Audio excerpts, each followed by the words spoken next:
Por que dizemos o Cordeiro de Deus? É isso que veremos no vídeo de hoje. Na história de Israel, o sacrifício principal foi a Páscoa, que apressou a fuga dos israelitas do Egito.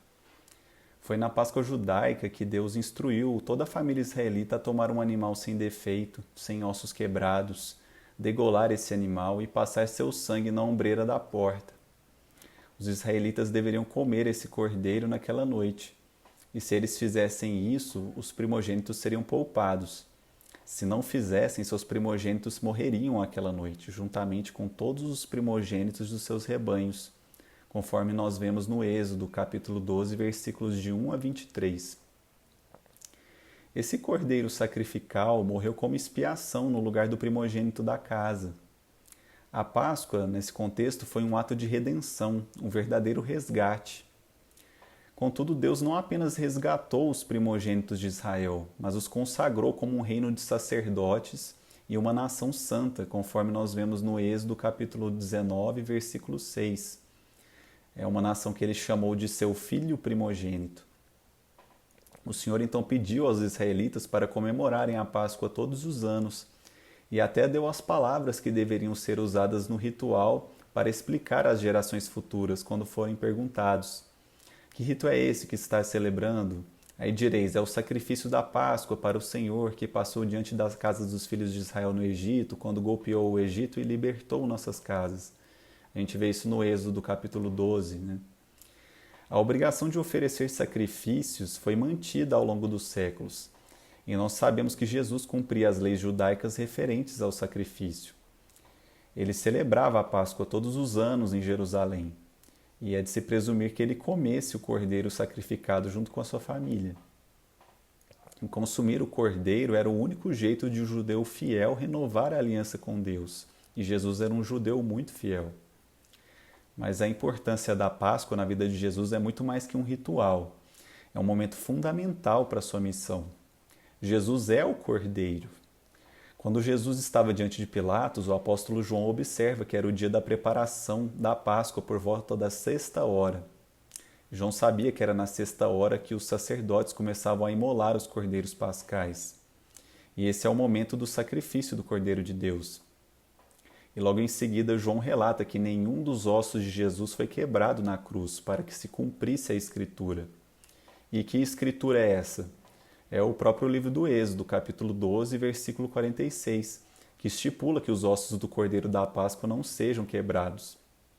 Aí nós vemos que o Cordeiro de Deus, como Cordeiro da Páscoa, é uma oferenda condigna, é uma realização perfeita do sacrifício.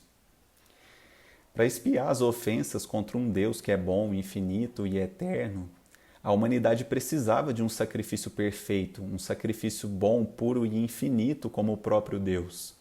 E esse era Jesus Cristo, o único que podia abolir o pecado com seu próprio sacrifício. Eis o Cordeiro de Deus, né? Por que Jesus tinha que ser um cordeiro e não um outro animal, um touro, um tigre? Porque só um cordeiro sacrificial se encaixa no padrão divino da nossa salvação, já prefigurado no Antigo Testamento. Jesus era um sacerdote, além de vítima. E como sacerdote ele fazia o que nenhum outro sumo sacerdote no Antigo Testamento fazia, porque o sacerdote entrava todos os anos no santuário com sangue estranho, sangue de animais, e mesmo assim ficava pouco tempo, porque sua indignidade o obrigava a sair. Mas Jesus entrou no Santo dos Santos, o céu, de uma vez por todas para oferecer-se como nosso sacrifício. E além disso, pela nova Páscoa de Jesus, nós também nos tornamos um reino de sacerdotes e a igreja do primogênito. E aí nós comparamos o livro do Apocalipse e a carta de São Paulo aos Hebreus com o livro do Êxodo. E assim fica fácil fazer essa tipologia. E com Jesus nós entramos no santuário do céu todas as vezes que nós vamos à Santa Missa. E quem quer expressar essa aliança com Deus, ratificar e renovar essa aliança, tem de comer o Cordeiro Pascal, que é o nosso pão sem fermento, a hóstia consagrada na missa. Afinal, Jesus disse que quem come sua carne e bebe seu sangue tem a vida eterna. E o Catecismo da Igreja Católica, no parágrafo 1137, sintetiza tudo isso que nós falamos aqui nesse vídeo. O Apocalipse de São João, lido na liturgia da Igreja, revela-nos primeiro um trono do céu e no trono alguém sentado, o Senhor Deus. Em seguida o Cordeiro, de pé como que imolado. Esse Cordeiro é Cristo crucificado e ressuscitado, o único sumo sacerdote do verdadeiro santuário, o mesmo que oferece e é oferecido, que dá e que é dado. Finalmente, um rio de água vivificante, brotando do trono de Deus e do Cordeiro, um dos mais belos símbolos do Espírito Santo.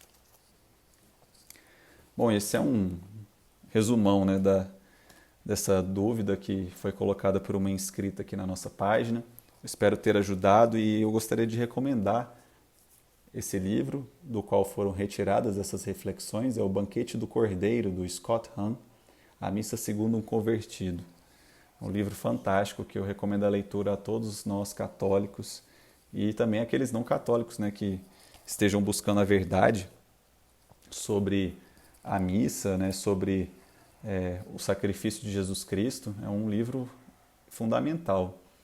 Então é isso, gostaria de desejar uma santa noite para vocês. Continuem mandando suas perguntas e, se puderem, compartilhem esse vídeo com seus amigos, familiares. Compartilhe esse apostolado do Conversão Cotidiana. Ajude-nos a evangelizar, que você também estará evangelizando. Um grande abraço, fiquem com Deus.